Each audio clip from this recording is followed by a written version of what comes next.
પરશુરામ. અવાજ હજુ દમદાર આવવો જોઈએ. હર હર મહાદેવ. ખૂબ ખૂબ આભાર.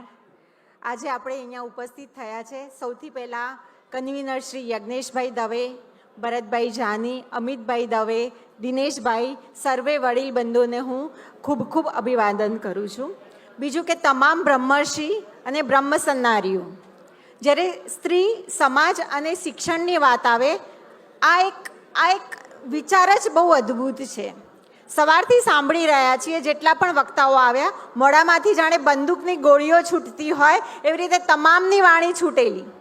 એનો મતલબ કે આપણું ડીએનએ છે અને આ જ આપણું બ્રહ્મત્વ છે. વધારે સમજ આપવાની કદાચ એના માટે હું નાની છું, પરંતુ જરૂરથી એટલું કહીશ કે ઘણા મોટા ફોરમો ઉપર બેઠેલા છીએ અને પ્રવચનો આપેલા છે, વક્તવ્યો આપેલા છે, સ્ત્રી સશક્તિકરણની વાતો પણ કરેલી છે. પણ જ્યારે મારા બ્રાહ્મણ સમાજની વાત આવે ત્યારે લાગણી કંઈક અનેરી હોય છે. દીકરીઓને કરિયાવરમાં કદાચ બીજું કંઈ આપી શકીએ, ના આપી શકીએ, પરંતુ શિક્ષણ ચોક્કસથી આપવું પડશે. કારણ કે એક પુરુષે 4 પુરુષે એકત્રિત થાય ત્યારે પડાવ બને છે, પરંતુ ઘર તો ફક્ત સ્ત્રીથી જ બને છે. ને કહેવાય છે ને કે એક માતા 100 શિક્ષકની ગરજ સારે છે. ને જો એ માતા ભણેલી હશે તો આપણે વિચારવું જ રહ્યું કે કેટલો સમાજ આગળ વધશે. મારા સમાજની બેન દીકરીઓ ભણે છે, નથી ભણતી એવું નથી, પરંતુ જ્યારે સ્કિલ ડેવલપમેન્ટની વાત આવે છે ત્યારે ક્યાંક ને ક્યાંક આપણે 2 ડગલા વિચારવું પડશે. કારણ કે ભણવાનું જે હંમેશા છે રોજગારલક્ષી નથી હોવું જોઈએ, પરંતુ એ સ્કિલ બેઝ પણ હોવું જોઈએ છે. એક્સિલન્સીની વાત આપણે કરવાની છે કે સ્ત્રીઓમાં જ્યારે શિક્ષણ આવશે ત્યારે એના બાય પ્રોડક્ટ સ્વરૂપે ઘણી બધી બીજી પણ એની ચીજો જે છે આવતી રહેશે. કહેવાય છે ને કે when man is educated he is only educated, but when female woman is educated the home, the society and the entire nation is educated. એટલે જ્યારે સ્ત્રીઓને શિક્ષણ આપશું, બેન દીકરીઓને શિક્ષણ આપશું, ત્યારે જ કદાચ સમાજ જે છે એ આગળ વધેલો છે ને વધુ આગળ વધશે.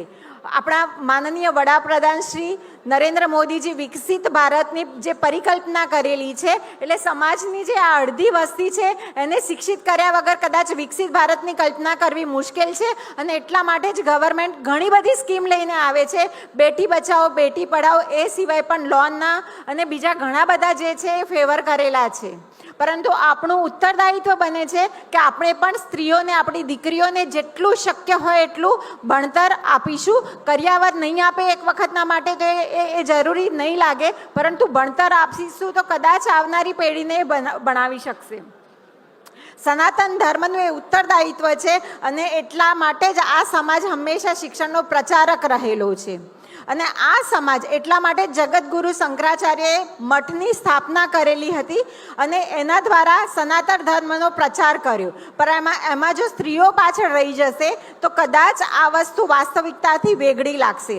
આપણો સમાજ, બ્રહ્મ સમાજ, કોમ્પિટિટિવ એક્ઝામિનેશનના વર્ગો શરૂ કરી રહ્યા છે. જ્યારે પણ બેન દીકરીઓને ભણાવવાની વાત આવે ત્યારે ખરેખર આપણા સહયોગની અત્યંત જરૂર છે, અત્યંત આવશ્યકતા છે.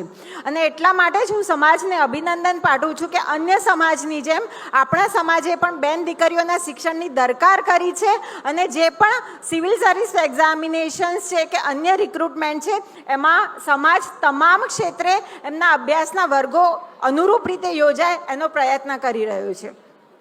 વધુ સમય ન લેતા હું ડૉક્ટર ડિમ્પલ રાવલ, યુનાઇટેડ નેશન્સમાં પણ ઘણી વખતે મને બોલાવતા હોય છે. સ્ત્રી સશક્તિકરણના મુદ્દાઓ માટે મારે બહાર જવાનું થતું હોય છે. એક જ વાત કહીશ કે સમાજની 50% વસ્તી જ્યારે સુશિક્ષિત હશે ત્યારે સમાજ વેગવંતો બનશે ને સમાજ આગળ ધપશે. ખૂબ ખૂબ આભાર આયોજકોનો. 4થી બિઝનેસ સમિટ છે અને આટલી જ સફળતાપૂર્વક આપણે